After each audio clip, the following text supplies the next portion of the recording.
Afternoon, everyone, and thank you for joining us here at the Growing Your Indigenous-Owned Food Business webinar, hosted by the Prairie Research Kitchen Technology Access Center at Red River College.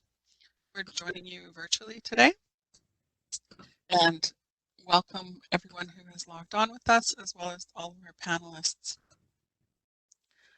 My name is Jamie Shaheen, and I'm the Indigenous Research Liaison at the Prairie Research Kitchen. And I would like to respectfully recognize that Red River College campuses are located on the original lands of the Anishinaabe, Cree, Cree, Dakota, and Dene peoples, as well as on the homeland of the Métis Nation.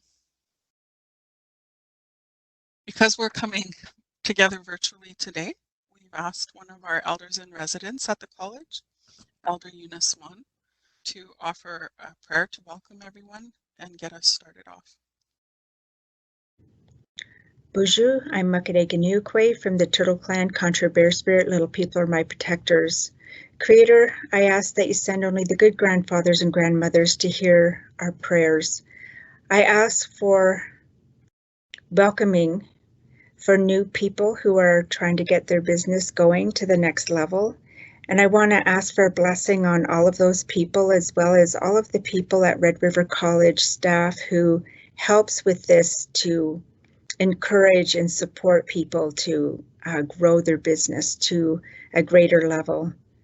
I just pray for kind, respectful partnerships, and I just pray for that the Creator sends us light of love down on you as well as your family. I want to ask for protection for everybody. And I just want to give thanks to Creator for this wonderful day and our life and our breath, the air we breathe, the earth we walk on, and the waters that we drink. I just pray that you clean your water, rejuvenate your soil, and clean your oil. So that's, I just ask for a blessing and a shield of protection around all of you. All my relations, amen. Thank you, Elder Una, for getting us started today. Just a little bit of housekeeping before we start off.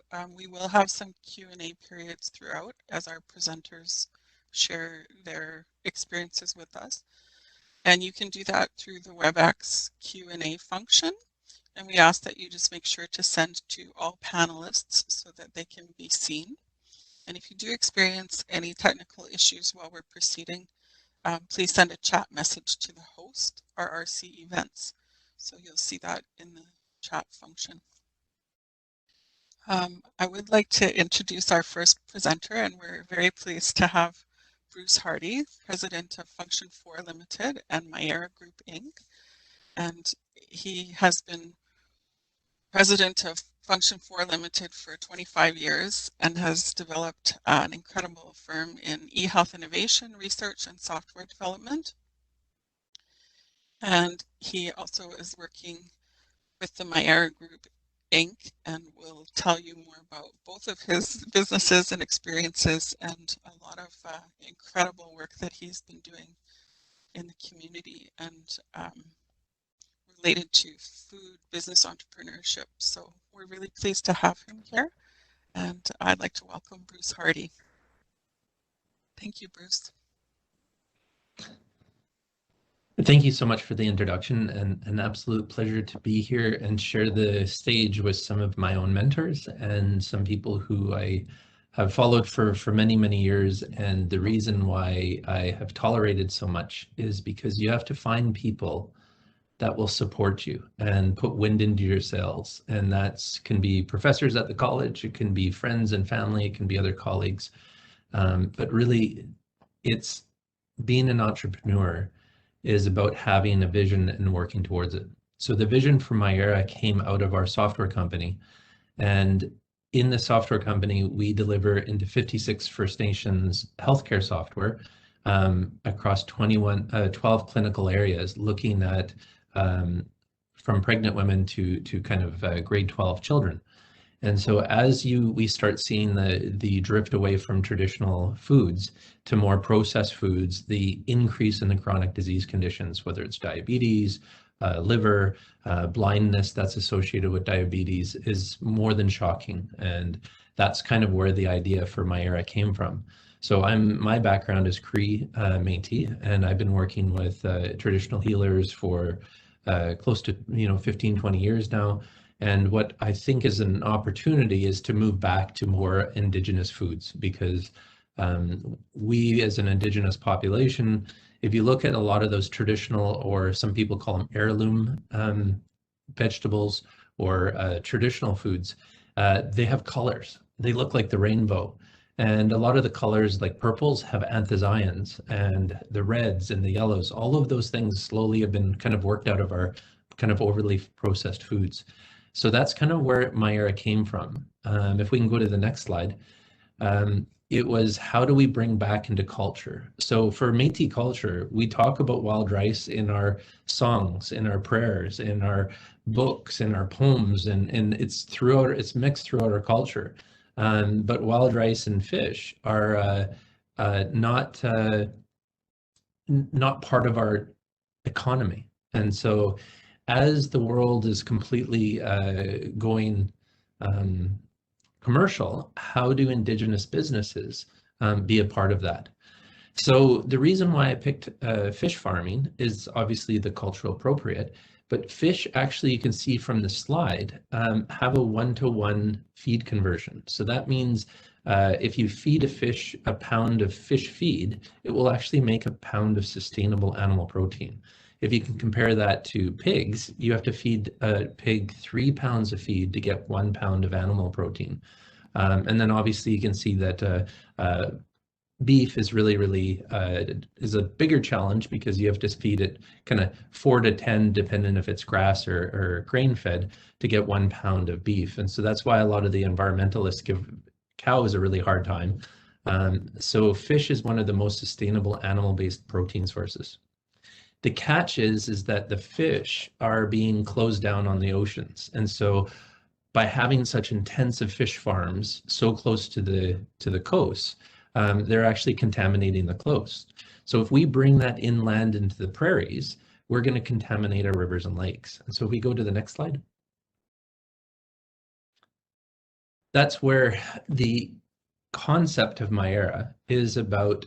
How do you then balance out of that fish waste, or the organics, and turn it from a cost center into a revenue center? So the fish have kind of 2 streams. They have the organic solids and the organic liquids. So that's why the structure of the company is Myera Group, and it's a group of 3 companies. Now, what we want to talk to today about is, how do you start a company? How do you pitch a company? And how do you get people interested in it? And so I had to take something in terms of a circular economy or an ethical company, where if we create this fish farm, we take responsibility for the pee and the poo, if you will.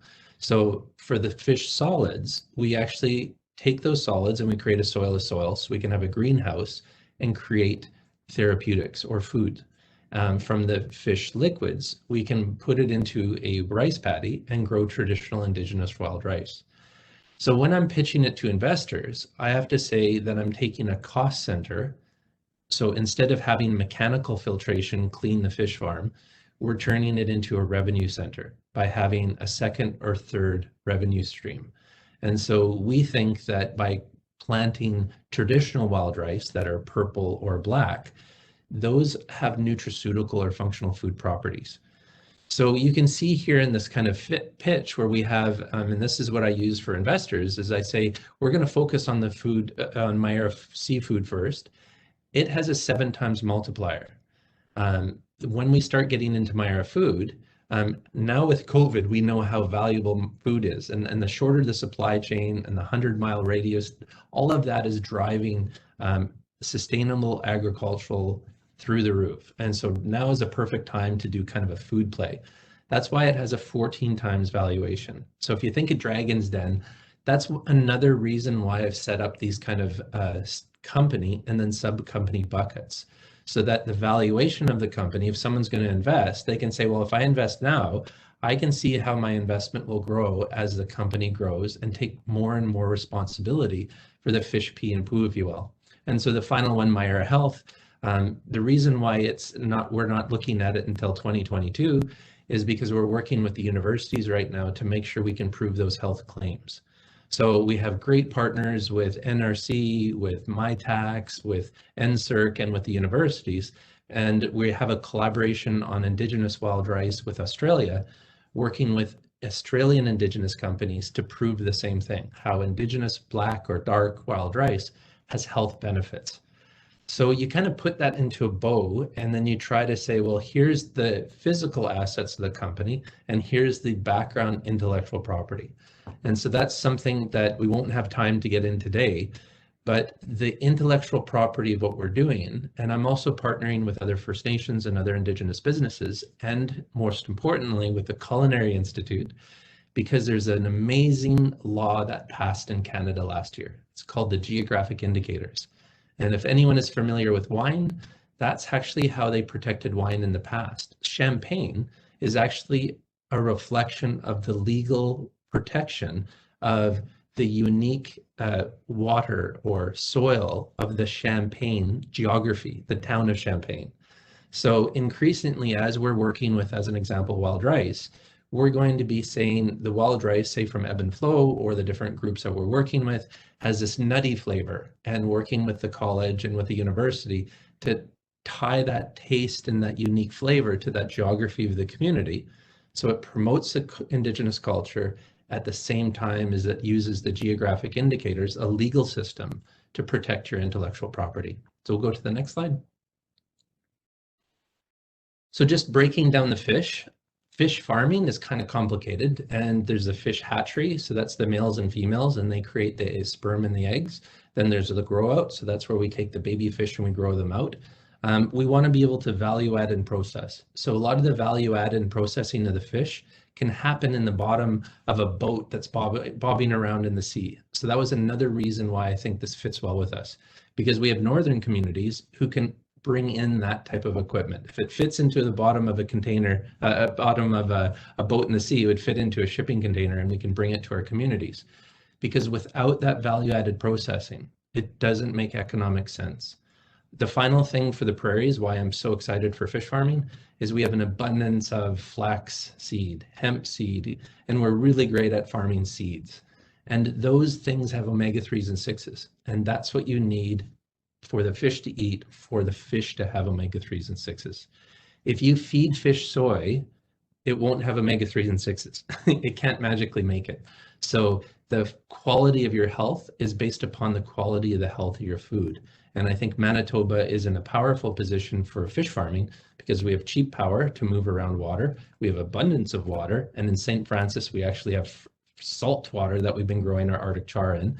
And then we have access to the functional feeds, and people like Red River College, University of Manitoba, University of Saskatchewan, all these great resources to help us in feed development because of the hog industry and all these industries before us. Next slide. So the other one that's really exciting is that the fish processing is that we don't have to worry about taking a knife and heading and gutting these fish. All of these robots are out of the box, and these are the type of programs that Red River College is promoting, is that engaging youth. Now we have computer engineers that are processing fish. And with a smaller and smaller youth population and changing demographics of older people in Canada and North America, we have to work smarter and make more money is the upside, and to increase our productivity. So by using automation, we can also increase the value of our companies, and that's a really important part. Next slide. This is kind of what a farm layout looks like. So each of these is 860 metric tons. And I'm going to go really quick here, but 860 metric tons is one semi. So I'm trying to work with, say, Federated Co-op or Sobeys. They're only interested in a semi. If you start to pitch your suppliers, oh, well, I have a half a semi or a quarter of a semi, they're not as interested. And so they want to know that you can send one semi a week going to the Toronto distribution center, and then they can send it out to all their stores in Toronto. So when you're designing your company, you have to think about your supply chain and what makes sense for them. So each one of these modules is 860 metric tons. It would have 100 acres of wild rice to balance out the fish kind of pee in the poo, if you will. And that's what gives us an ethical business status. Next slide. And this is where, just really quickly, you have to be able to know your numbers. So we currently have X amount of inventory, so that's going to lead to 2.8 million in sales. Next year, if you give us this money, we'll be able to do a full module, and that will bring us to 10 million in revenue. And then with 2 modules, we have 18 million in revenue. And once you kind of had your first customer, then you can switch financing from kind of equity financing to more debt financing. So that's where you can go to a traditional bank like Bank of Montreal or RBC, to say, how do we borrow money to add additional modules to be able to grow your company? But you have to know your numbers, and knowing EBITDA and knowing your cost of goods sold and knowing all those numbers are going to be key for you to figure out. Next slide. So this is where partners are important. So Floating Leaf Wild Rice has these 6 products in almost every Sobeys across Canada. And so we asked if they could co-package for us doing an Indigenous blend of wild rices. So working with our Australian Indigenous partners, we'll have black or purple wild rice from Indigenous communities in Australia, our dark wild rice from our Indigenous communities here in Canada, and we can get early sales, and we have a partner that already has a product in the stores. And so what makes our product, our market differentiation, is that this is the product that you'll see in the main shelves of wild rice, but then you're going to see that more premium brand where, you know, it's dark roasted from an Indigenous community, and it's paired well with a duck confit. And so we're really going to take that flavor profile, and again, that's why we're working with the culinary program at Red River College, is how do you take that Indigenous story, but then give a value-added experience your customers will both understand, but also willing to believe it's a premium. Because I don't think people will simply pay 30% more because it's Indigenous, and no one should. As an Indigenous entrepreneur, I want people to pay for value. And so I think it's our responsibility as well is to make sure that that value is there. And part of that value proposition is working with flavor and taste experts at U of M and the culinary to make sure that we do work with chefs to say this pairs well. And so that we can be that top shelf brand. So as important as it is being Indigenous, it's even more important to know your product, make a great product that tastes great, and then you can be proud about your price point. Next slide. So I'm going to talk about poo, and that's always exciting. I'm one of the guys that gets talked about fish pee and poo all the time. So we call it botanicals, plant on demand. So we actually take our fish solids and we filter it through what we have in Manitoba, a lot of oat hulls or kind of straw, kind of farm waste. And if we go to the next slide, basically what that looks like is we create these socks. And so these fertilizer socks we can grow. In this case, you can see strawberries. We can work on food security, food sovereignty with communities, community gardens type thing. So what was a waste for us, that fish poo, if you will, now turns into a soilless soil that we can now look at Indigenous therapeutics. We can look at all sorts of wonderful things. The next slide. Again, when you saw that kind of 5 acres of strawberries, if I was a youth, I would be like, that's exciting, but I'm not going to pick strawberries. So if we show you a robot and say, how do we train a robot to pick those strawberries? All of a sudden, I think we now have the right ingredients for the knowledge economy. I think that a lot of people that are a little bit more gray than I am will say, we'll start out our business picking strawberries by hand. And then youth show up for the first 2 days and then they don't show up. And then they say, oh, those Gen Xers or, you know, are kind of negative towards youth. But youth are being trained at Red River to use robots. So you have to make sure your business is future ready. And if you're going to attract top talent, then you have to think about robots and automation and machine learning from day one. It's a lot. It's really complicated. and the expectations for entrepreneurs, I don't think people realize how complex it is. Because not only do you have to know your product and market, but now you have to understand machine learning and AI, robots, and you can't do it alone. So again, this is a big advertising for Red River, but Red River does have an automation program.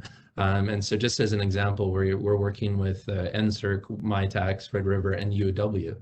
So Red River works with U of M and U of W on joint projects. So always keep that in mind, is that there is that team of people, professors and and knowledgeable people in these areas. Next slide.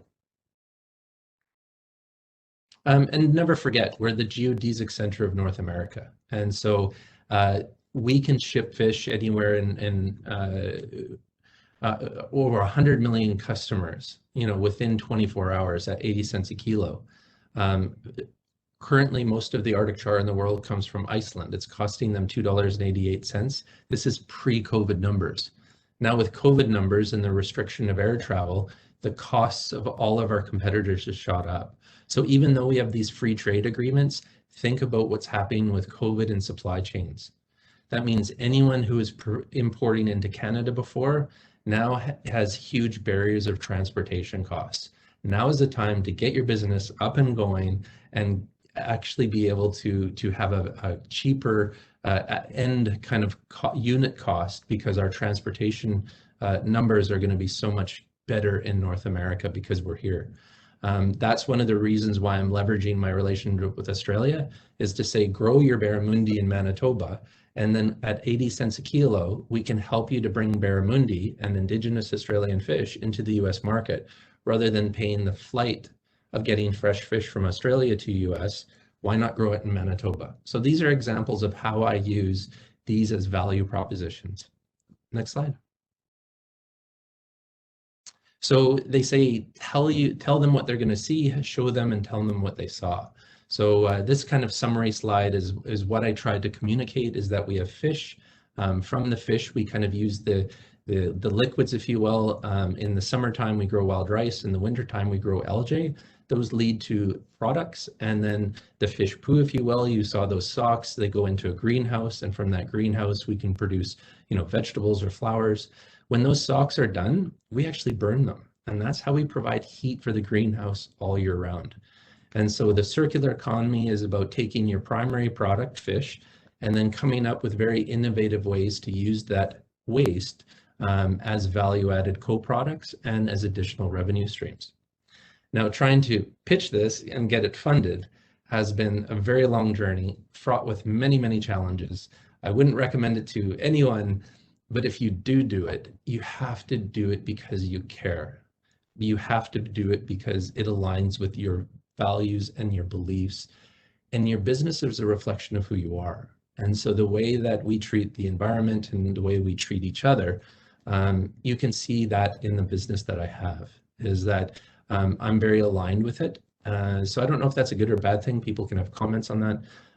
But I think that I think if you get into business, one of the best things, pieces of advice I can give to you, is that if you're not passionate about it, if you don't believe in it, when things get hard, and they will, if it's not aligned with who you are, you probably will abandon it. Because the last person in the world you would abandon is yourself. And that's kind of, I think, the personal growth out of raising a business is probably one of the most underrepresented benefits to society that we don't talk about. Because whether your business is a success or failure, the amount of growth that you go through as a person, you'll never, ever, ever regret that. Good, bad, or ugly, that's one of the things that will change your life. So if you're thinking about starting a business, it'll change your life in ways you never expected. And again, I'd like to shout out to Kelly, who's a co-presenter, and to many other mentors that I've had who've helped me to get to where I am. Thank you.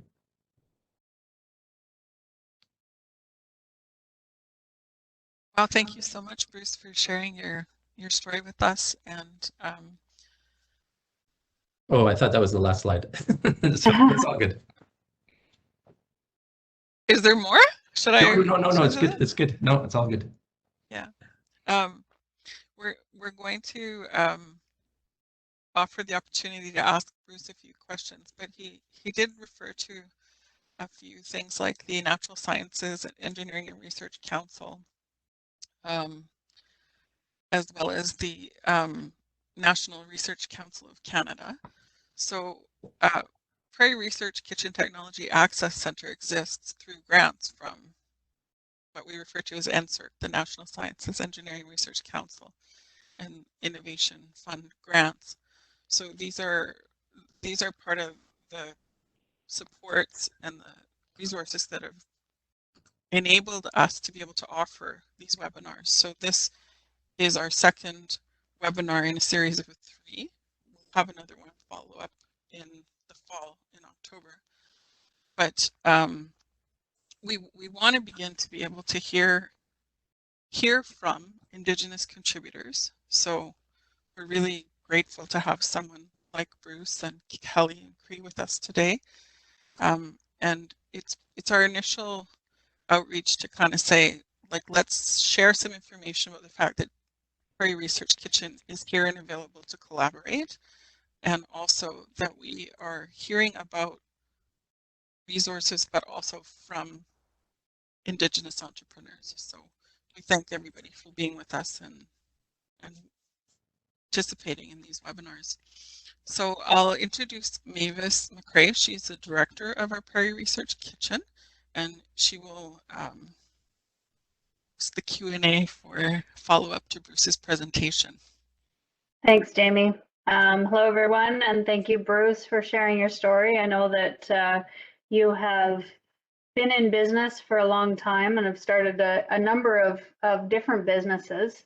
So if anybody has any questions, please put in the Q&A and I will read it out.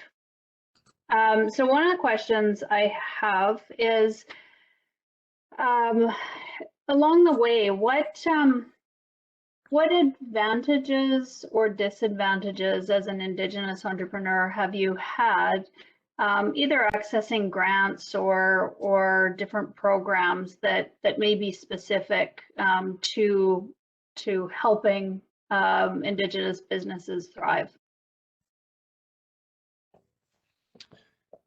Yeah, that's a loaded one, and that's a difficult one. Because I'm Métis, I have this skin complexion and I have blue eyes, and so I look very non-Indigenous. And so I have noticed a difference when I do present the project as an Indigenous company. There is a different reaction to that, and it's still unfortunate. So I think that the way I can describe it is, if you look back to the women's kind of suffrage and the women's movement, where as a society, people agreed that there should be no difference in gender, and women should vote and equal pay, all those things. Now, yeah, I think there was a recent movie about this, but when they looked into it, the gender was baked into so many institutional policies that it took over 10 years for our institutions to become gender neutral. So even though society has accepted it, there's almost this echo that happens. And I think when we talk about reconciliation, that's what's going on. I think the society, and when I work with people in the banking industry, they accept me and Indigenous as a great thing, as diversity, all these wonderful things. But the lens in which they judge alone, there's risk factors that end up popping up. And so there is also within the Indigenous category. As an example, I got a loan from Louis Riel in which the interest rate was 10%. But if I had a First Nations competitor, they could go to First Peoples Fund and they would get prime +1. And so that inherently, the source of money to be able to give the loans came from the federal government. All the things are pretty much the same, except the Métis has an additional cost to do it. So that's where that, even within the broad umbrella of Indigenous, you have disparities between Inuit, Métis, and First Nations, and then there's, so it's a really complicated salad, if you will. I've had PhDs at the University of Manitoba who have left my project because they thought that if they worked on an Indigenous product, they wouldn't get tenure at the U of M. So whether that's real or perceived, people are either working with you or choosing not to work with you because of those perceptions. So that's not inherently making them bad or, wrong or right. And I think it's made me grown to a point where I know it's not personal. But we still face this shadow of financial discriminatory, and it's worse than I ever thought, actually. I'm looking at setting up a company of $10 million and above. If you look at most of the programs, they're for companies $500,000 and less. So, probably 99% of all the programs support kind of micro industry stuff, whether it's beading or whatever it is. So I think that we because of that, the financial system is excluding larger projects like mine because of inherent value or inherent risk associated with Indigenous companies can't play at that level. And so it's kind of like our own glass ceiling. Thank you. Thank you for that answer. Yeah, there's work to be done. Where are you at now with this plan? Like you have fish in the tank and waste coming out, growing some stuff. Where are you with harvesting some of this and selling it? More importantly, where can I buy some? Yeah. So that's where it was, just in hindsight, I thought, watching Dragon's Den, is that if I could self-finance it using some of the money from our software company, we would get it to a point where we could prove that we could raise the fish. We were at the Richardson Center of Functional Foods and Nutraceuticals. We raised the algae. We actually had animal models to show that we could save people's eyesight from diabetes. Those are all the proof points you would need in a traditional business to be able to get that. Now, as an Indigenous company, before sales, if you're looking for equity investment, we have this unique challenge because the government of Canada and everyone says that you're not Indigenous unless you're 51% plus ownership.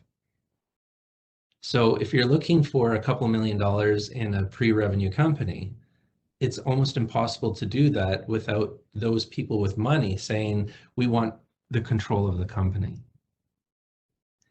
And I think that's where it's very difficult, because the moment that you lose that 51% ownership, then a pile of my funding and support goes away because I'm no longer Indigenous.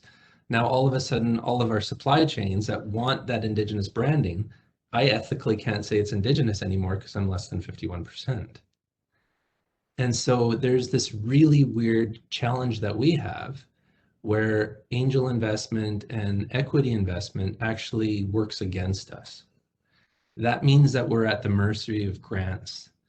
The moment that the federal government gives money to, say, the province or to agencies, now you have agrarian people who understand soy, normal farming, making decisions on grants for Indigenous that inherently has this bias. How many Indigenous communities do you know have $10 million worth of combines, all that kind of stuff, right? And so it would be hard not, as a reviewer, not to be biased against supporting, Indigenous projects. And again, no one's to blame here. I'm just talking about reality. So what's sort of next on the horizon? They're big plans, and so what's sort of your next? So our big thing right now, and anyone who's that believes in praying to whatever higher power you want, we have an application into the Protein Innovation Supercluster and to MyTax, and that gives us the co-investment we need.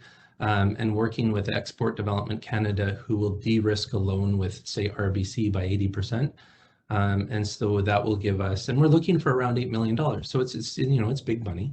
And so we're hope that we're inches away from being able to scale up production, and we're working with the Federated Co-op to get our fish and wild rice into 200 out of their 250 grocery stores.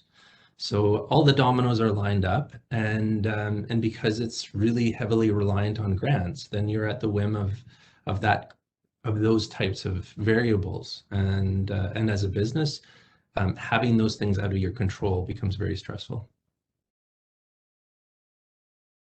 And so when you get that money, because gonna talk positive about this. When you get that money, what's sort of the first few steps in realizing the plan?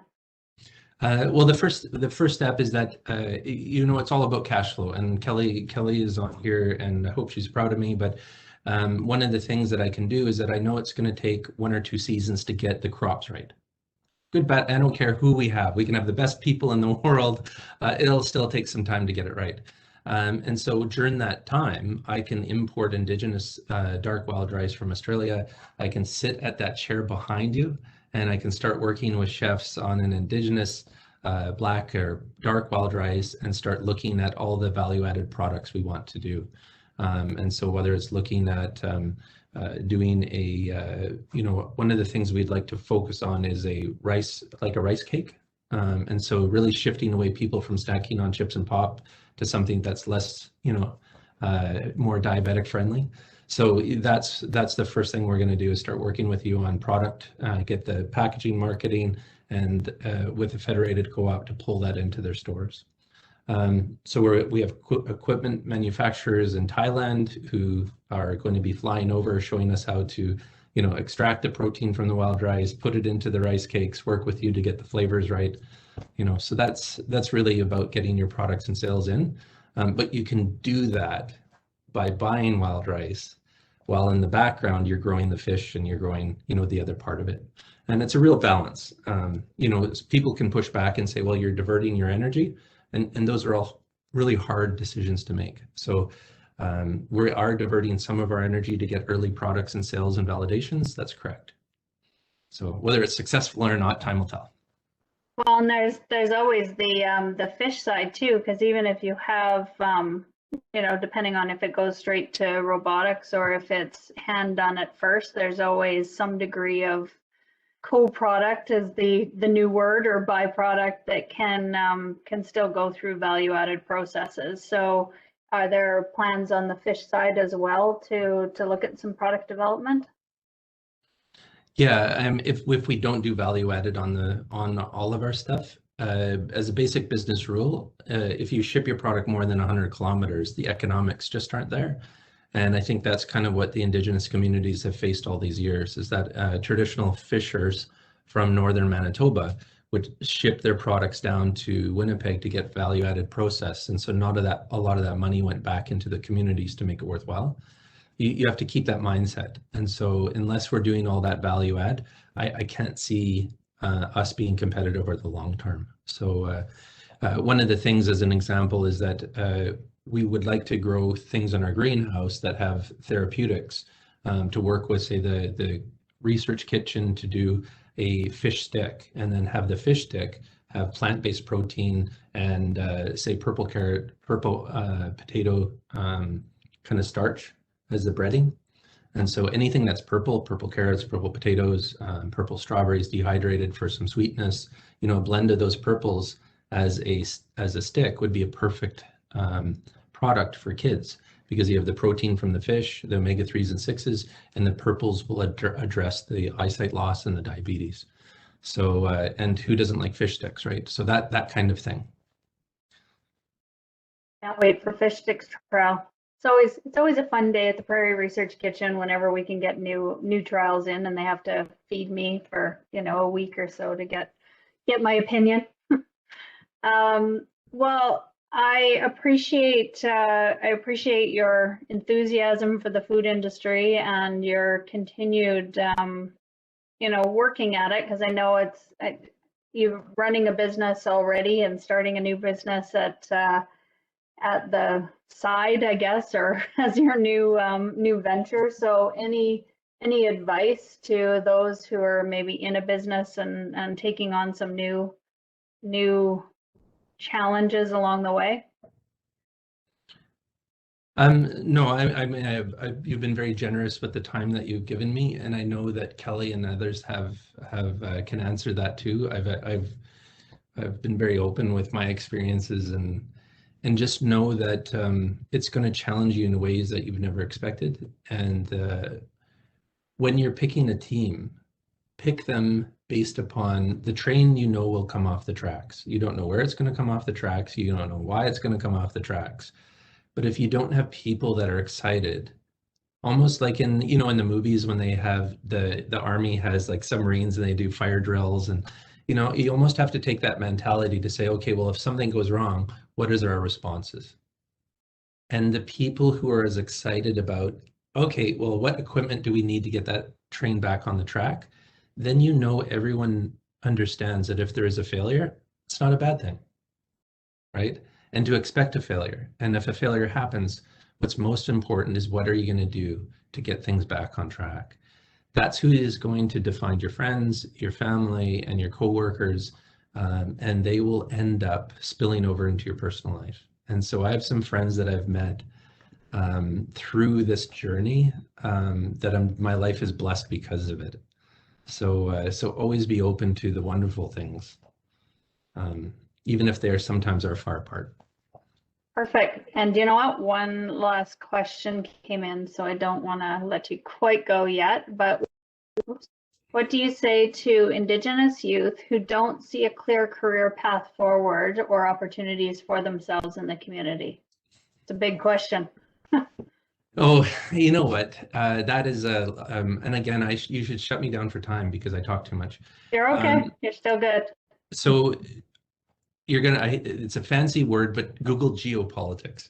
Geopolitics is something that I think youth don't spend enough time to realize. So if you look at the world's population, China right now is past the point where they don't have enough youth to keep their country going.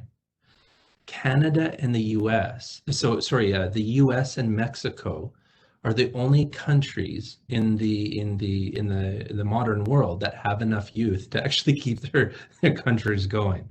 So first of all, if you're a youth, you're the most important asset this world has. Don't forget that. So you will fit in. So you have absolutely no worries about that. My biggest concern right now is that the federal government, the Liberal government, is putting in so many of these things where they have diversity or equity targets. So you're having youth go through who identify as Indigenous and then are given jobs where they just have to sit there because they're window dressing, and now they've hit their target of having an Indigenous person. So be very, very careful of those things. So the final thing is that when we're designing these businesses, we're designing them so they can go back to the community. So when you're looking at something like a business, what I'm doing, I've designed it to say, if your community say ebb and flow, or if your community, depending on where you're at, what value add do you need to do so you can do this value add in your community? And I'd again like to reintroduce why things like the Prairie Kitchen is so important, is because if you ship a traditional medicine, so if you dehydrate purple carrots, if you Google purple carrots, you dehydrate purple carrots into a 128 gram bag or 130 gram bag, you can sell it for $60 for 130 grams. Or you can compete with the potato people in Carberry for white potatoes, you'll never make it. But if you look at those potatoes that have Indigenous therapeutic property at 130, it's $200 a kilo for potatoes. So it would be easy to start a business to grow purple carrots, dehydrate them, and then put them into a 200 gram bag, be proud of your culture and sell them into Korea. And then you're selling it into cultures where there's not enough traditional medicine, and then it's so important to their values and beliefs. So that's where you really have to match up. So don't get caught up into this trap, right? Know that you have so many options, and then find people like myself or Kelly just to navigate what fits. So it's like clothes. Not everything fits right. But when you find that sweater that fits, some people have to force it off of you to wash it. so it will work out. Good. Thank you, Bruce. We appreciate your time. Over to you, Jamie, for our next speaker. Thank you, Mavis and Bruce. Really insightful and helpful contribution. So next I'd like to introduce Cree Chichu. She's a business development officer at the Saskatchewan Indian Equity Foundation. She's a member of Moose Cree First Nation in Ontario, and has been working with SEEF for the past 5 years. And she helps entrepreneurs in Saskatchewan, First Nations entrepreneurs in Saskatchewan, to either start up or expand their businesses. So we're pleased that Cree has joined us today and look forward to hearing from you. Welcome, Cree. Thanks, Jamie. Like Jamie said, my name is Cree Chichu, Business Development Officer here at Saskatchewan Indian Equity Foundation, and I work with the SEEF Contribution Program, which is our grant program. Next slide. So the things I'm going to go over today, it's only going to be about 10 minutes, if even that. I'm going to go through the introduction, the eligibility for the grant, the financing, the timeline, and our next steps. Next slide. So the grant program was originally ISC's, which was INAC's. So it is still their program. We just administer it for them. So we still have to adhere by their policies and procedures for that. This is a conditional grant to start, expand, or acquire a business. When I say conditional grant is that we monitor your business for 3 years. And by monitoring, we just get you to fill out a questionnaire once a year and submit your financial statements. After those 3 years, if your business is still operational, then the grant is non-repayable. Well, let's say if you quit your business, if you just abandon your business after 6 months or 1 year, then a percentage of that grant will be repayable. So the maximum for individuals is $99,999. Maximum for bands is $250,000. We do have 2 stages within this grant program. Stage 1 is a business plan. It could be a CBV if you are going to acquire a business. Sometimes it will require CBV, and that's a certified business valuation, where we would have professionals go in and evaluate that business to ensure that you're getting a fair price. Environmental is if somebody is going to open up a gas station, we have to ensure that it is possible for you to put a gas station up on that piece of land that you're trying to start your business on. Sometimes we ask for a feasibility study as well. Feasibility study is that if we want an in-depth look to ensure that the market is there for you to start your business, because we don't want you to fail, we want you to succeed, so we want to ensure that that market is there for that.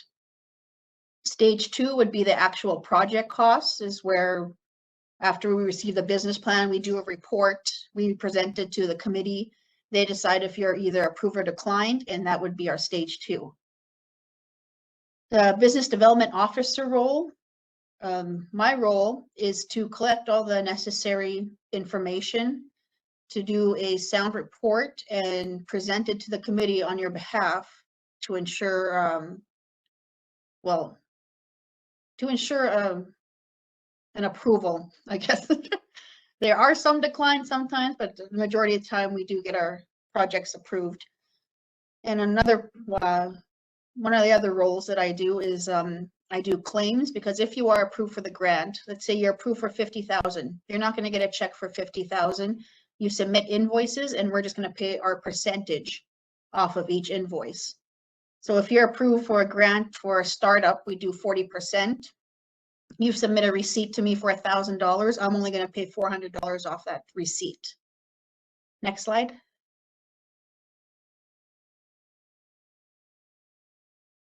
So the eligibility of the applicant, you must be status. You must work in the project full time, which means you cannot be employed anywhere else. Applicant must perform the core work of the project, meaning, for example, in my background, I just have office administration in my background, but I can't apply to the grant and say, oh, I want to start a construction company. I don't have the experience. I don't know how to run that equipment, so I would not qualify. So that's what they mean when they say you must perform the core work of the project. If you are in a partnership with a non-status, the status applicant must own at least 51% and must perform the core work of that project. The list of avoids, these are the items that are not eligible for the grant: alcohol, tobacco, gambling, sexually exploitive material, cannabis, lending and pawn shops, the manufacturing, assembly, and or enhancements of firearms. Now, there are some instances where somebody's going to open up a convenience store or a gas station, and they're going to be selling tobacco and lotto tickets. So that we take in consideration, we take it case by case. Another one that's ineligible is a passive business. An example of that is if you want to buy an apartment building and rent it out and everything, that is passive because you're not in that full time. And also replacement of assets is not eligible. If you want to expand your business and you say, well, this piece of machinery is breaking down, I need a new one, that would not be eligible. In order for you to apply for an expansion, you would have to buy another piece of equipment, but still have that old piece of equipment running. The eligibility of the project costs, it must be related to generating revenue. For example, if you're running, let's see, if you're running an online clothing store, online shop, you don't need a truck in order to apply for the grant. You're not going to put a truck on there. That's not going to be eligible because it has to be related to generating the revenue. The arm's length transaction policy is you cannot purchase from a family member. And we do encourage our clients to purchase within Canada only, but there are some instances where they would have to purchase from China or the US. And again, we take that case by case. Next slide. So through the financing, the applicant must have 10% cash equity of the total project cost. So you must have the 10% of your total project costs in the bank. So we just ask for a bank statement showing that you do have that. To qualify for the grant, you must qualify for a loan from an authorized lender. You can't have, if somebody comes to us and says, well, I don't need a loan because I have all the money that I need to finance the project plus your grant. That would not qualify because this is a needs-based program and the government will see you as not being needs-based if you do not need a bank loan. There are different percentages based on projects and age. It's 30% to expand or acquire a business, 40% to start up a business, 50% is our youth age 35. The youth is expansion, it'll stay at 30%. That 30% will trump the 50. Next slide. So this is just a breakdown, Joe's landscaping business. So that's all the stuff that he is wanting to, he is needing to start his business. So this is what he's going to apply to the grant for. The next slide. So this is just a breakdown of how the financing will go. So his total project is going to cost $100,000 to start. So he needs his 10% client equity investment, that's $10,000. 40% because we'll say Joe is 40 years old, so he's starting up, so he only get 40%. And then 50% would have to be from the authorized lender. The next slide. So the timeline, we average 1 to 2 months per application. Because like I mentioned before, we do have a committee that comes in every 6 to 8 weeks. They are the ones who decide if you are approved or declined. We say to contact us early in the process, because to apply for this grant, it is a timely process. And sometimes people will phone and say, I don't know what I'm doing. I have no idea how to start this. I have the idea, but I don't know what to do from here. So we assist those clients in referrals. We usually refer them to, in Saskatchewan here, it's Square One, which is entrepreneurship hub kind of organization that they assist on. They have consultants, they have market reports, they have templates. So that is how we help clients when they don't know what the next step after their idea is. So we refer them to other organizations within Saskatchewan. We do have an internal deadline, which is 3 weeks prior to when the committee meets. The reason why it's 3 weeks prior is it gives us 1 week to do the reports. After 1 week, it is sent to our advisor from INAC, and he looks over the reports to ensure that all the information is there and that it is eligible to go through.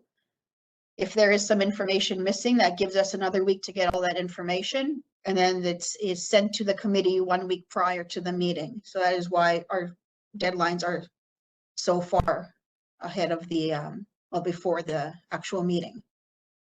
Next slide.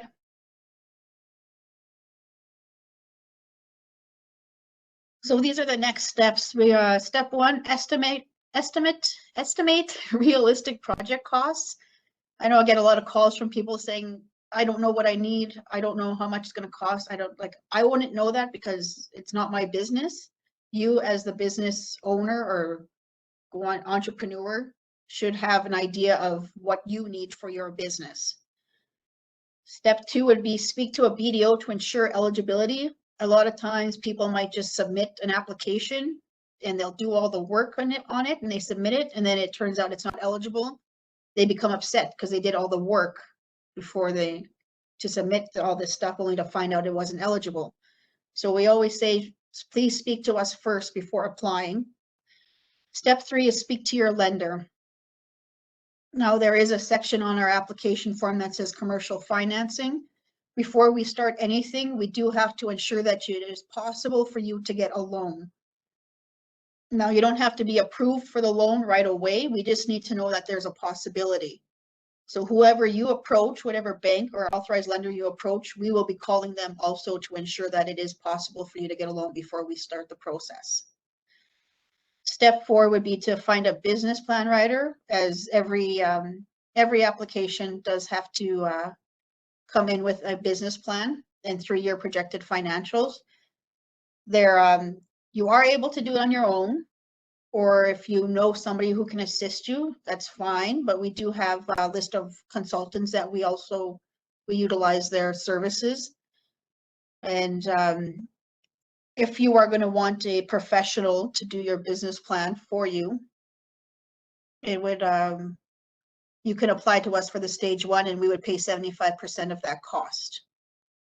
And step 5 would be to submit your application form. And next slide. So there's the BDO contact information. There's myself and Diane Peach. She's the other business development officer in this office. And next slide. And that is just a quote that Diane had found online, which I really like this quote. It's really speaks truth to all the clients that we've had coming through SEAF. And that's my presentation.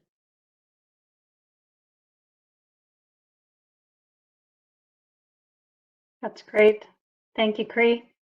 And I like that quote because it is true. Entrepreneurship is certainly a different path for people to choose, and it allows you a lot of freedom and a lot of ability to see your dreams come true. But it can be a tough road and tough to find the money to start it off. So I appreciate that one.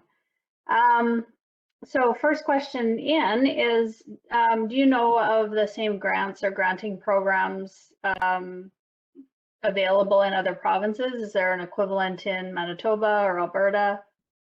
Yes, there is the grant program in every province. There's one grant program for status and one grant program for Métis. So not every AFI in every province, but there is one program for each in each province. And I just tell people who ask about Alberta or Manitoba, like for First Nations, I know in Manitoba is First Peoples Economic Growth Fund, and in Alberta is Alberta Indian Investment Corporation, I believe. Okay. And if they're wanting to look up the Métis ones, the Métis organizations who offer the similar program, they can Google Aboriginal financial institutions, and it gives you all the AFIs across Canada. Great, good. That is good to know.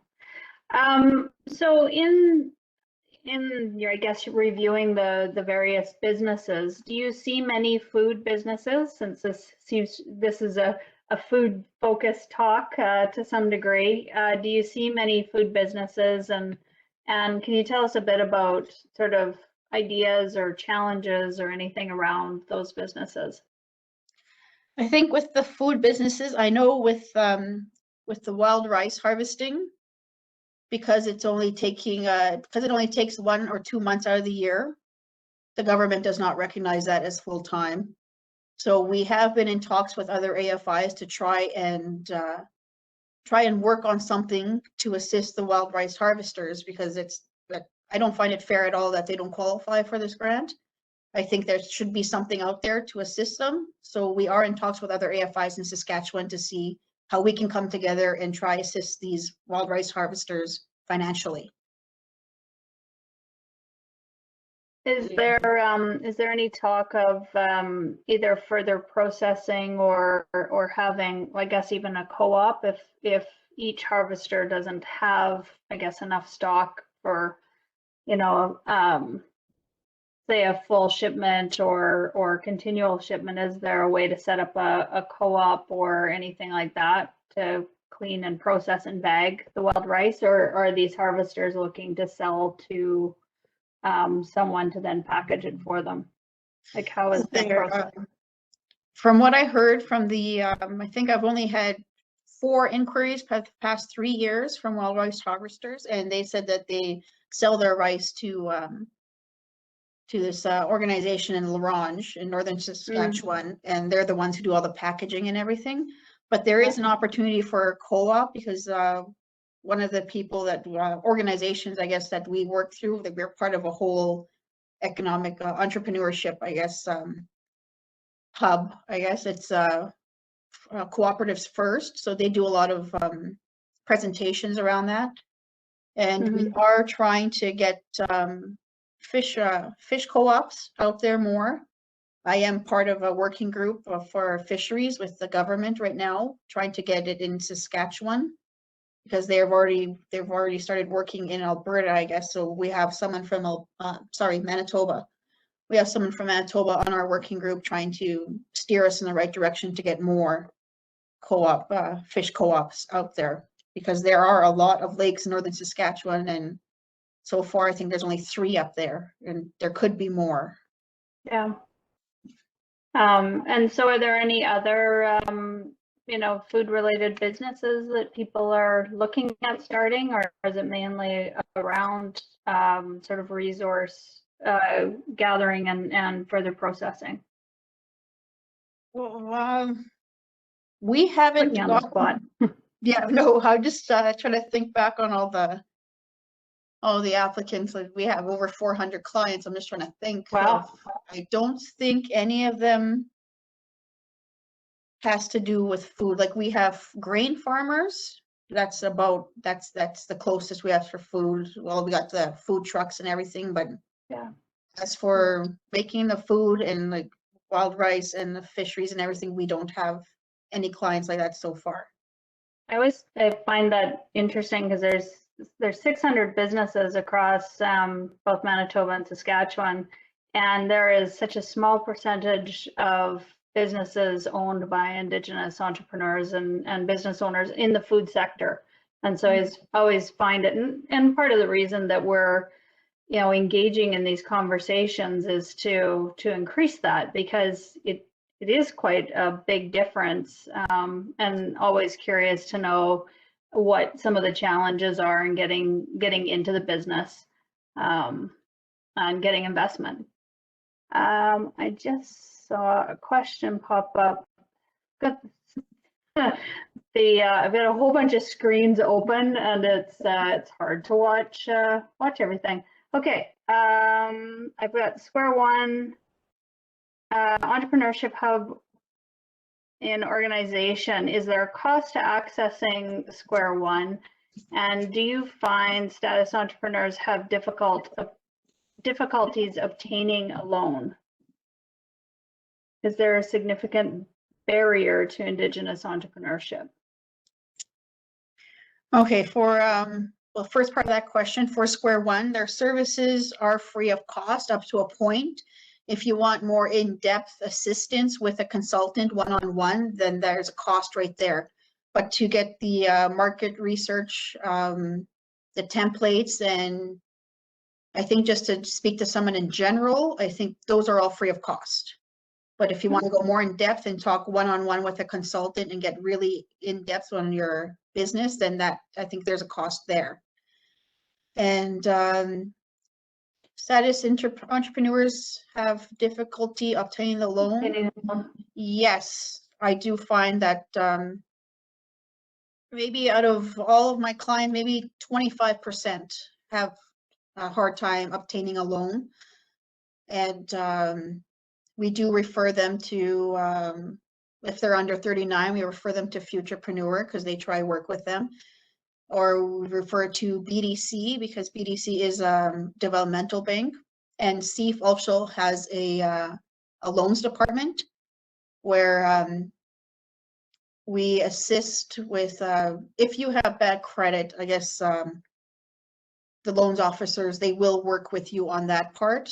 But the only thing is that CEF's loans are at a higher interest rate because CEF operates on the interest of it's nonprofit. CEF doesn't get any funding from anywhere.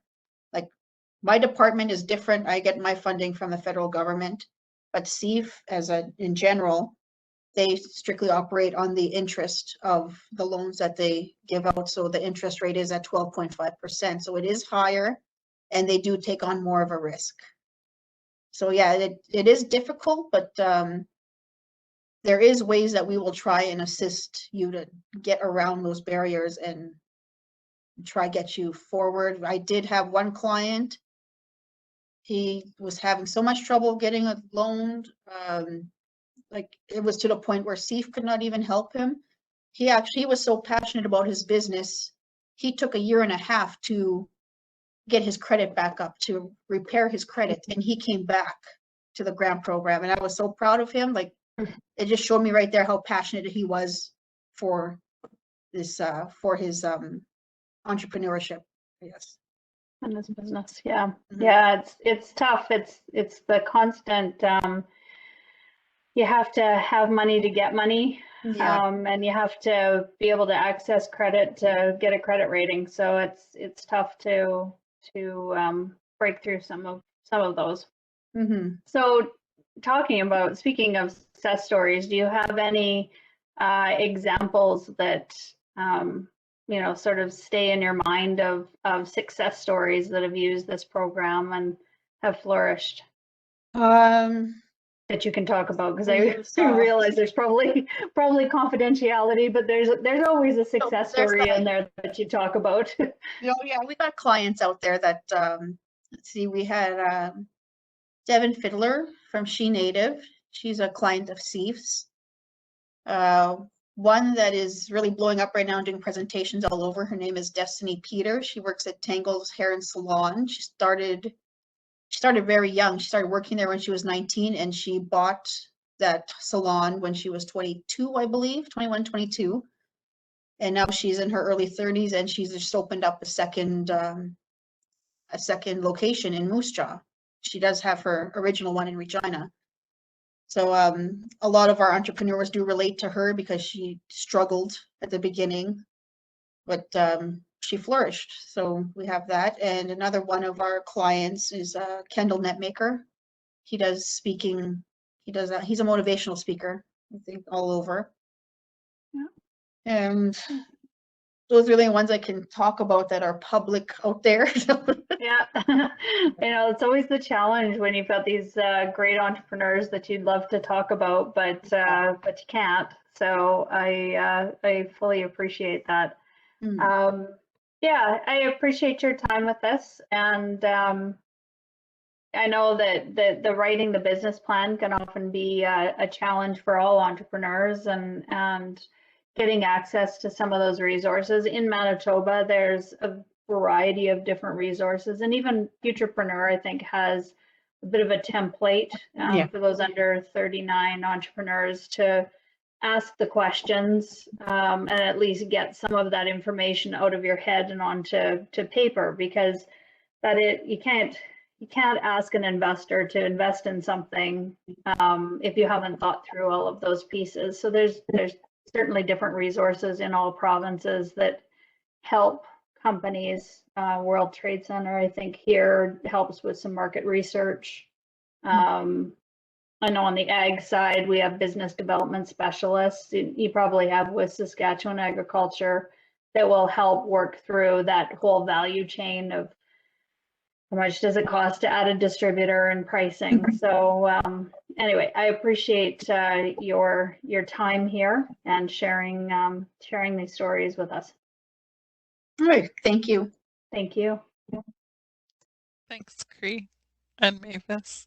At this point, I think we had scheduled to have Stephen Woods with us, and he's unable to join us today, unfortunately. So we're going to move on to our presenter from the National Research Council of Canada Industrial Research Assistance Program. Our Kelly Bolio, who is an industrial technology advisor and also a serial food entrepreneur herself from the Sandy Bay First Nation. So we welcome Kelly. Thank you very much. I'm glad to be here today to talk and tell you a little bit more about IRAP. And I have a presentation coming up here just to talk about.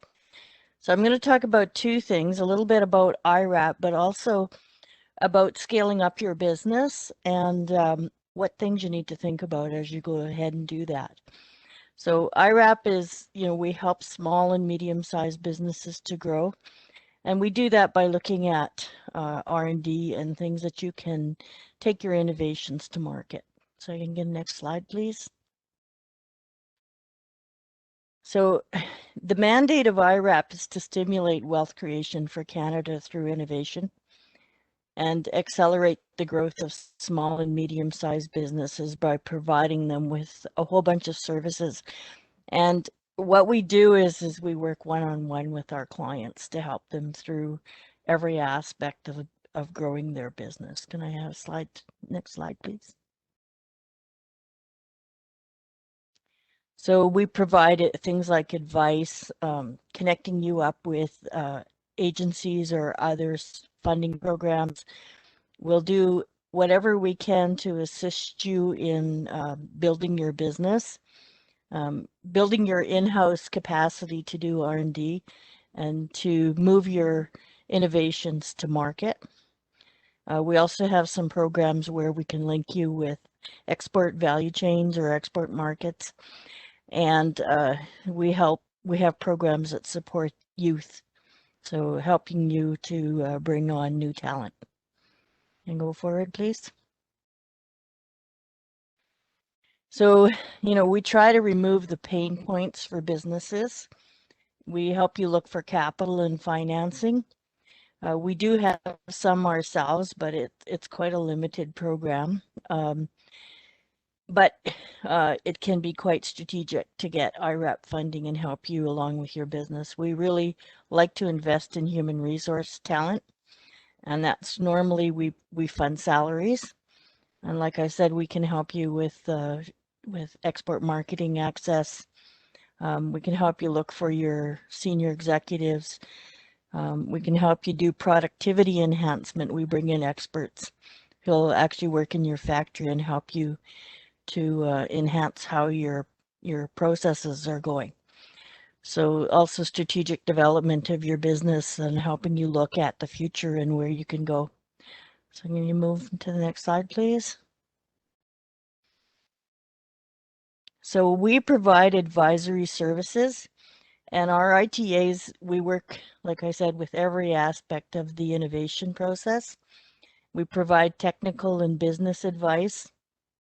We'll provide you with referrals to other programs. And we have what we call CTOs, or contributions to organizations. And what that means is that we have pre-existing contracts with businesses like Red River Community College, where we will fund some effort of work on behalf of the client. So you can go there and receive some services for free. So those kind of linkages and networking opportunities are something that an ITA will do to help the client right from the start. So can I get a next slide, please? And to tell you what our ITAs have to be in order to join IRAP these days is that you have to have private sector experience. They're looking for someone later in their career cycle. So typically the ITAs have about 20 years of experience before they become ITAs. And that's because, you know, they're looking for senior managers and entrepreneurs who have the experience to help advise other new businesses. So most of our people have engineering or science backgrounds. There's about 255 advisors across Canada. And we have Aboriginal entrepreneurs as well, Indigenous entrepreneurs and or advisors, sorry. And so we quite a diverse group of people to help in all aspects of your business. And we work collaboratively with other ITAs. So can I move that slide, please? So we can select our businesses that we work with by, you know, we look at your business opportunity, we look at your management and financial capabilities, and we look at what potential you have to achieve your outcomes and what your plans are to commercialize. So we join hands with you once we see that there's really a way to go forward, and we help you build that plan as well. But you know, we try to look for businesses where we know there's good growth potential. Can you go forward, please? So I wanted to also talk to you about scaling up your business and why you would need to move to the next stage. You know, you want to see this hockey stick growth curve where, you know, you've gotten to the corner or to the angle on your hockey stick, and now it's a chance for you to really fulfill your growth goals. So, you know, when you get to the point where you have more sales than you can fulfill, that's the time to start looking at why you need to start scaling your business. And, you know, you should be in a position where you've got repeat customers who want more volume. And your market pull is growing. And you know from your market intelligence that you've done that that growth is going to continue. So these are the things that you want to make sure before you start scaling, because that's going to be an expensive part of your business. So if you've outgrown your current facilities or need to take over from a co-packer, these are also opportunities for you to figure out that you're scaling up that is going to be needed. So you can get the next slide, please. So when you have formed long-term repeat customer relationships and your brand is established and you have a predictable revenue stream, that's when you're going to have the opportunity to start scaling, because now you've got your sweet spot. You know that you're making money. You've got a unique product that customers want. You can produce it at a price that allows you decent margins. So these are the things that you know, investors are looking at. They want to make sure your business model is profitable. You know, you have to determine your return on investment for new equipment, and you have to make sure that those numbers work, because if you've got all of the investment in new equipment, can your existing business support those payments that you're going to have coming up? Next slide, please. So how are you going to take this next step? Definitely recommend taking a stepped approach. Maybe if you're working in a commercial kitchen, you should be looking at maybe co-packing as your next stage before you move into your own process facilities. Look at the cost of renting a building versus paying on the expense of capital costs of owning a building. Buying used equipment lines if you can. There's a lot of used equipment out there, but highly recommend that you take an expert with you when you make assessments, because you know, there's been wear and tear on that equipment. And one of the things I'd really be careful about is that the new equipment makes product that's the same quality or better than what you're currently providing to your customers, because you don't want to give them any nasty surprises. And, you know, try to secure long-term contracts with buyers, because you can leverage these with lenders. I was able to get long-term contracts with Campbell's, Beechnut, Gerber's, Nestle's. And all I did was walk in and say, you know, I'm building a big business here. I need some stability. Could you help me by giving me letters of intent? And I was able to use those letters of intent to raise quite a bit of money. So, you know, that was really part of my story when I was talking to investors, is that, you know, these big companies could really see the product and they wanted long-term access to it. So I would say that before you start looking at investors, that of course you exhaust all industry grants that you can take advantage of, because non-dilutive funding is the best type of funding to get. There's programs through Agriculture and Agri-Food Canada that would definitely apply to food businesses. There's some provincial grants available for things like helping you with, you know, licensing your new business, all those kind of things. So Aboriginal business programs like we just heard about. So these kind of things can be quite good at helping you start, build, and scale your business up. Can I see the next slide, please? So, you know, what are you going to do? What's your path to scaling? If you've got a home-based business now, maybe your next step is a commercial kitchen. You know, maybe you want to move from those rented facilities to your own facilities or owned facilities. One of the things you can really help your business along with is to find a co-packer or a toll manufacturer, because they can allow you to scale quickly, and that'll allow you to meet customer demand a lot faster, because you're not setting up a process line. You've got one that's ready to use. You just have to pay the manufacturer. You can go from small scale to larger scale factory. You got to recognize that you still got to run your day-to-day business while you're building this factory, so it can be quite onerous to do.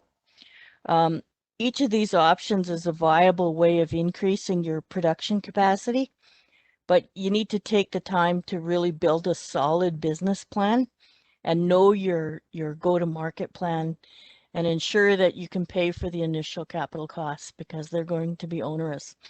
And one of the things that is really difficult for any business is the operational costs. There really isn't funding for operational costs. There's funding for startup costs, and there's funding for various other things, but for the operational costs on a day-to-day basis, it's extremely hard to find that kind of money. Can I get the next slide, please?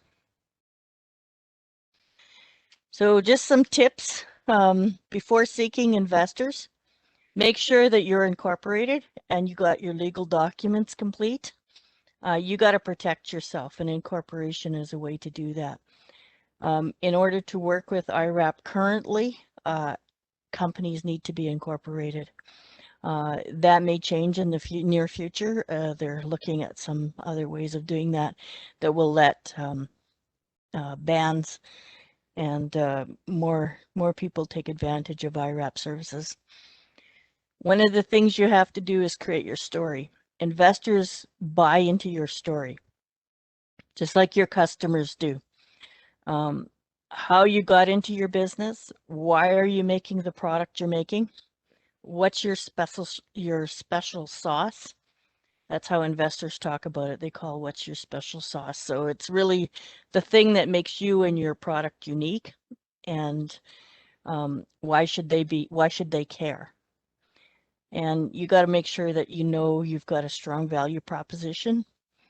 And any IP or brand, the very important things to investors. So get all your due diligence documents in order before you talk to your investors. They're going to want a business plan. They're going to want your sales and marketing plan. They're going to want you to have a SWOT analysis done on your business. So understanding what your strengths, weaknesses, opportunities, and threats are. They're going to want access to your historical and present financial documents. So make sure those are ready to go. And most of the time, they're going to look for 5-year projections to see, where you're at now and how you're going to get forward into the next 5 years.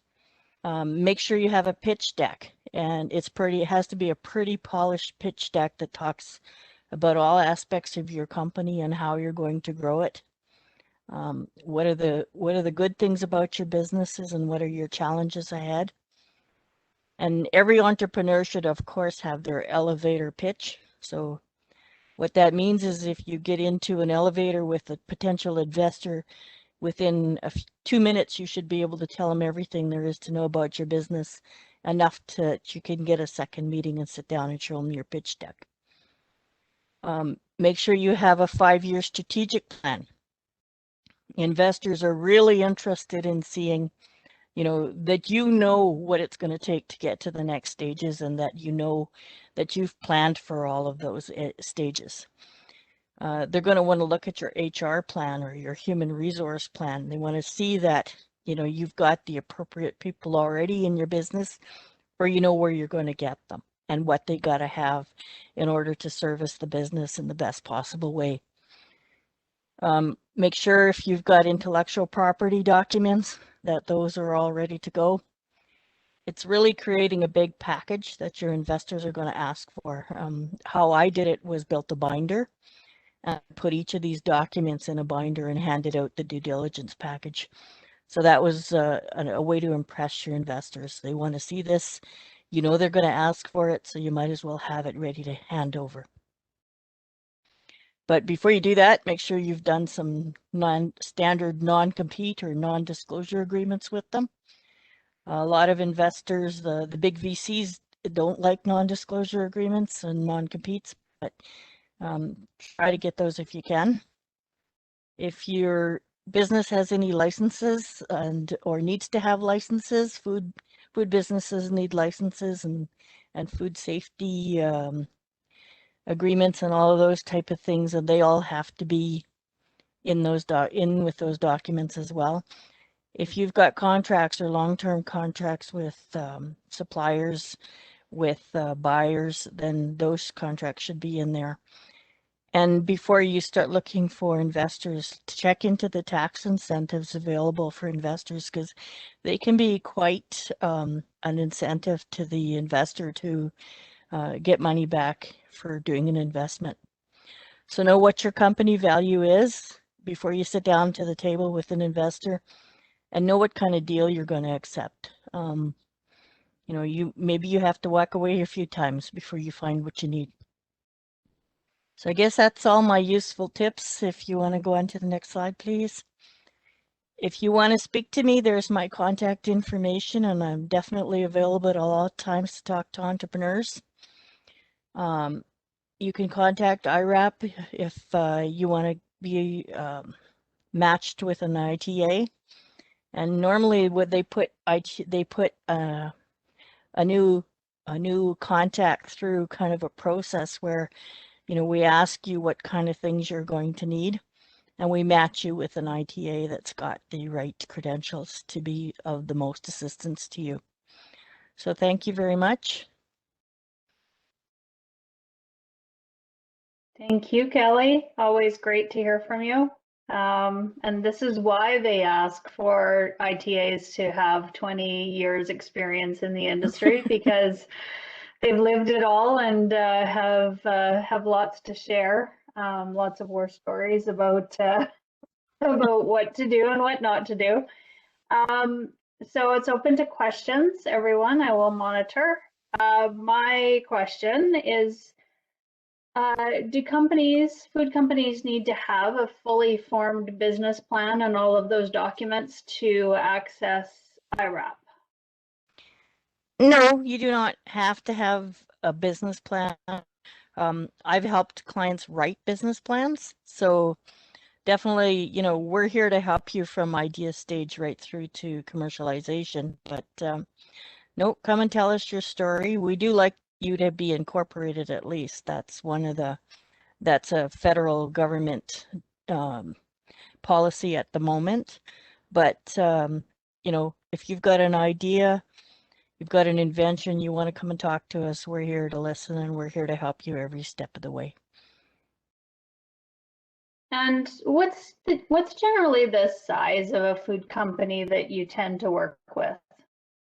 I know you have the SMEs, but what's the typical size in, say, Manitoba and Saskatchewan for food companies? I've got a lot of food companies that are startups. You know, they're small, they've got a product that they're making sort of on a commercial kitchen scale and getting out there. But I guess I don't personally have any big companies that are food businesses, but I know we've definitely got the big guys on the IRAP portfolio, not necessarily in my portfolio itself, but everybody from, the big French fry manufacturers to the big pea processors to the big guys. They're also there at the table, utilizing the resources of IRAP because it really fits anyone. We try to help businesses whatever stage of growth you're at. Right. And so for the funding programs, do clients have to pay IRAP back? How does the funding work? Most of it is matching funding. So for salaries, we'll put 80% of our money down, and you have to come up with 20%. And you have to, we are supporting the opportunity for you to bring in-house new talent and new competencies. So that's what we're trying to achieve. So we'd prefer that you bring an employee on staff, we'll help you with the youth program if that's going to get them through the door. And with youth, we'll pay 100% of that salary for 6 to 12 months. So there's really an opportunity for you to, build your in-house capacity. That's what we want to see. But we do provide some funding for contractors that you need maybe to help you build your business as well. But they're not funded at so high. They're about 50% is what we'll fund of contractors. But it can be quite a good program. And the project will range from a small project, which we call an accelerated review program, which will go from anywhere up to $50,000. And then you can also get what we call a regular IRAP program, and that can be, $50,000 and quite a bit up, a couple $100,000. So, and then we have what we call large value contributions where, there might be a project where, we know we've got a high growth company and we're able to supply several $1 million towards that project. So those are the range of opportunities. So very much from a startup to a really high growth company. And of course, IRAP's not all about the money because you do have over 250 extremely experienced staff helping out across the country. And so those advisory services, you can phone a friend to see if somebody else has had that experience and connect up across the country. Right. And IRAP is, like all of those services from your ITA are free services. We'll help you any way we can. And it costs you nothing to phone IRAP and get some help. We are here to help. And our mandate, like I said, is to help build wealth in Canada. So if we can help make you rich, that's my job. Great. That's always a good goal. And of course, we have plenty of youth around, both in our School of Indigenous Education. There are business programs. So if there's, business needs within companies, or of course our culinary and food manufacturing, any of those are eligible to participate in the youth program. Exactly. And, companies are out there searching high and low for students right now. Yep. I know that I've got lots of people that say they're on the hunt. So good. Well, students, put your hand up. We want you. All right. Absolutely. We'll help you with that. Good. Well, Absolutely. thank you, Kelly, for your participation again. Our next session's on restaurants, so unless you've owned a restaurant business, you might get a break and be able to just be a viewer in the next one if you want. No, I'm just the client that goes there to eat. Excellent. Excellent. Okay. Thanks again. Okay, you're Maybe we welcome. can, Very nice to speak. yeah, thank you so much, Kelly, and again to Bruce and Cree. And we're going to just finish off our webinar today with Mavis kind of tying together some of the opportunities when we think about how do we engage with Prairie Research Kitchen to advance our entrepreneurial goals in the food industry. So Mavis will share with us and hopefully inspire some of us to our next actions. Always here to inspire. Thanks, Jamie. For those who may have participated last time, you may have seen some of this. We did our first session on the business food story. So this was mostly about entrepreneurship. And if you missed that, we do have the video up so you can watch more and get more information about the Prairie Research Kitchen, because I'm not going to cover everything. What I do want to talk about is how we support these growing businesses. The other thing I do want to talk about is Jamie mentioned it, and I just want to reiterate that although Prairie Research Kitchen is open to all businesses, we've been set up to work with industry and to bring students in to help industry.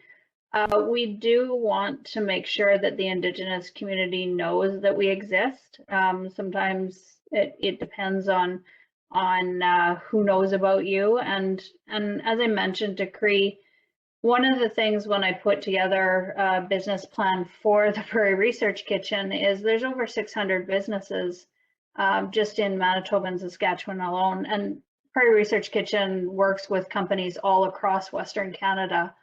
And there are very few Indigenous-owned food businesses. So we want to make sure, and through this series, we want to make sure that communities know that this service exists, because it's difficult to start and grow a food business, but there's resources out there.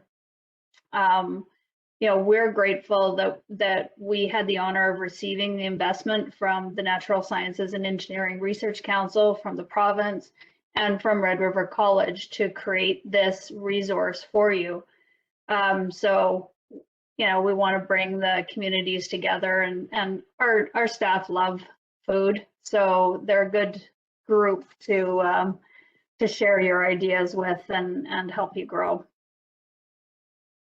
So just a quick, we're at 504 Main Street on the top floor of a 4,600 square foot space of the 11th floor, where we have our chefs and food scientists working with food companies on their food challenges, their food business challenges. So we work with food manufacturers, ingredient suppliers.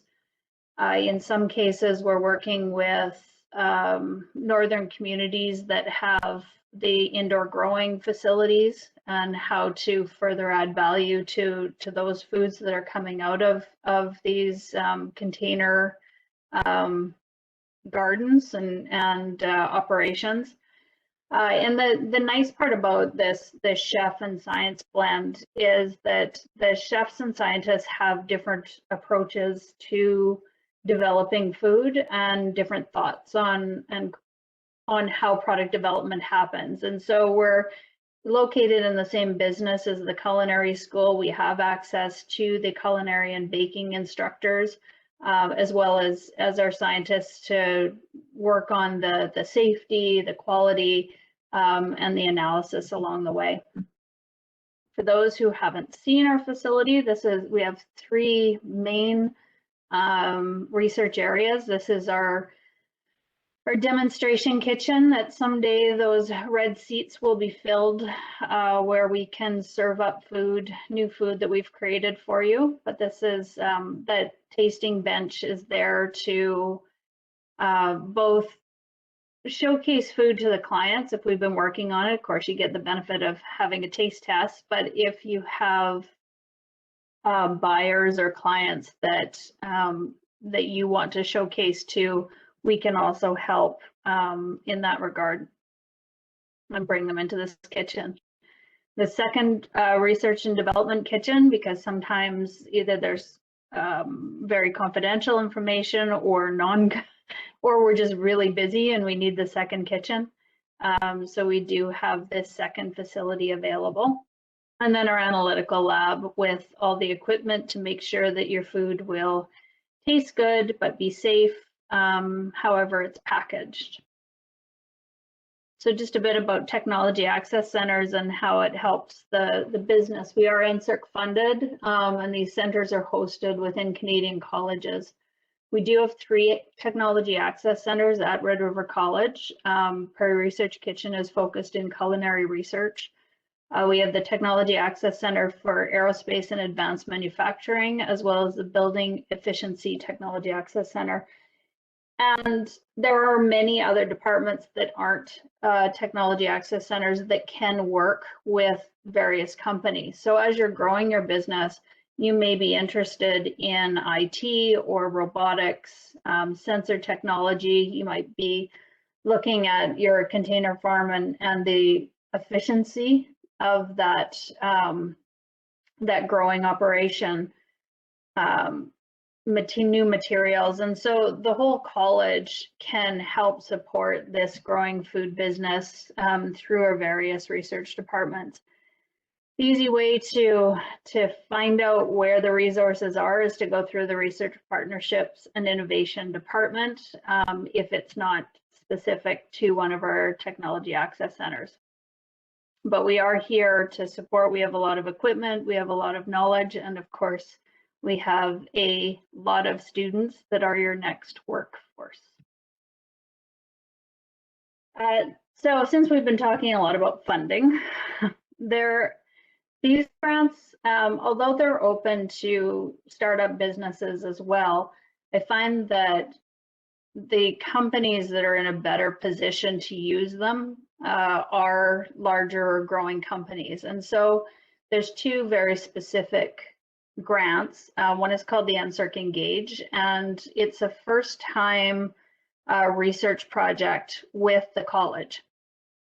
So if you've never worked with the college before, you can access $25,000 worth of research work. And that department, if it's us, we would write a statement of work and a proposal to show you what $25,000 buys you in terms of research work. But it's usually looking at a bigger project because that is quite a bit of money. And then there's a contribution from the client. So for example, it could be a new process that you're developing for your product. You need to confirm that process, test out all the different byproducts from that. So your main product as well as any co-product use. And you may want to do shelf life testing or consumer taste testing. So fairly large, comprehensive project. There's also the NSERC Applied Research and Development Grant, which again is a much bigger project, anywhere from $75,000 to $150,000. At this point, it doesn't matter if it's been a first engagement or a 5th engagement. It's a longer process to write up the grant, and it is reviewed, but it's a 50% contribution from the company. 25% of that must be cash. And MyTax, as Bruce mentioned, is a bit of a research internship program. We haven't used it. I'm skipping ahead. We haven't used it as often, but you can get access to technical and business students and research graduates to help you with your business. Right now, there is particular incentives to Indigenous businesses where the rate of participating in this program is reduced. So where we're at, how we can approach. In my first presentation at the first event, I talked about prototyping and product development.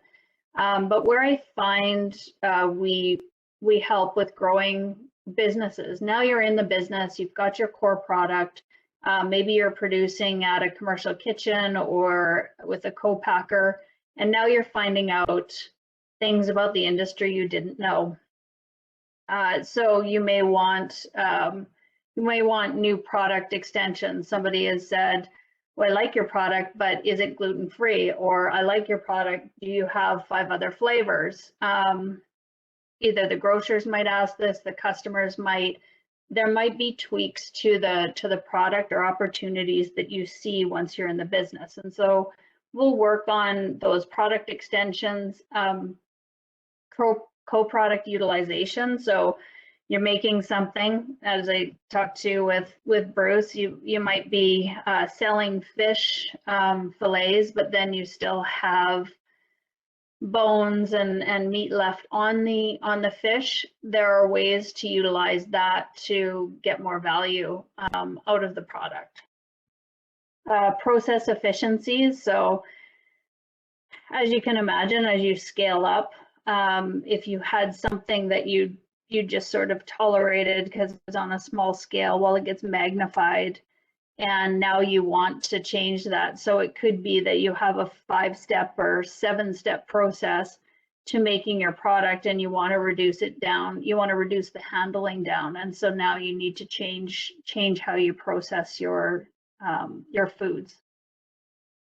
There may be ingredient substitutions too. Again, as you scale up, you may have an ingredient that you could access as a smaller company, but as you grow and add your buying capabilities, now you might be able to afford or want to use different types of ingredients. And so we can work on keeping your product with the same characteristics, but substituting ingredients that are either easier for your process or are more cost effective for you. And of course, there's still the new product development. As you get into the market, you'll find that you have more and more information coming at you and more ideas. And so that may send you on a new path for your new products. On the market growth support, again, product utilization. So now that maybe it's an ingredient is in the market, but people or companies don't know how to use it. We're finding this a lot with some of the pulse flours that are new to the industry. People don't know how to substitute it in or how it will taste or what's the best use for it. And so we'll often do what we call student-led recipes, where we put that ingredient into at-home use recipes that you can then use for your marketing materials. We have gotten involved too with developing up a product for investor or buyer presentations. So in one case, a company wanted to do an investor pitch, but didn't have the ability to make the product in any kind of safe facility or a food safe facility. And so into its final product, it was a granola, and so we were able to make up enough product for the company to go in and do an investor pitch. We can do specialty training either for the customer or for the company on how to use the product. Our consumer taste panels give you that market data that you can put into your business plan or to take to your buyers to show how consumers reacted to your product offering. And of course, we have lots of new students that are looking for jobs and ready to add their ideas to the industry. And so you have access to a whole bunch of new potential employees. So having been in and around businesses, I used to be an ITA like Kelly, probably a little younger than they wanted at the time, but still was in the business of looking at businesses and seeing businesses grow. A few things that I can say along the way is staying focused on your core business. Again, you will be, once you're in the marketplace, you will be exposed to a lot of different ideas, but if it doesn't serve your business, it doesn't use your resources that you're good at or that you've invested in, then it's just like starting a new business. So try and stay focused, try to use the products and the value chain that you have access to. So if you're in grocery and on the shelves, expanding to something like a retail option because you want to have shirts that, you know, that promote your company, but you're planning on making them yourself, or, you know, if it's a completely different product line, it will take your focus off the main business. And that it can be tough because running the business, of course, and building your facility is hard enough. Controlling the speed of growth. So although you want the hockey stick, if you have to make the product before you get paid, then you need to have enough cash in the bank to do it. So making sure that you have a bit of control over who you're selling to and how will keep you going. I think everybody's talked about mentors in the community and seeking out that advice. There's lots of people before you that have done this, and lots of advice to be shared and resources that are around. And on top of all of the things that Kelly said, you know, you can develop for your company in terms of strategies and plans. Just know what's your next step and have that in mind. Again, it's easy to get sort of off track with new ideas and great things, but if you have a strategy or a goal in mind, then it does keep you focused. So we're here to help. We do have a lot of knowledge and resources at our fingertips, so please give us a call. Thank you, Mavis. Sorry. That's the last of our presentations, and just in closing, once you do leave our event, you'll see a survey pop up in another browser tab. So we'd love to get your feedback if you can take a moment to share with us.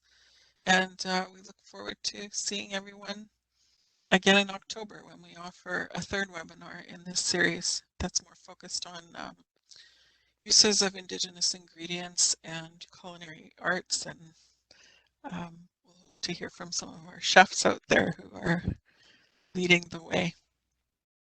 So thank you again, and have a great afternoon. Thanks, everyone.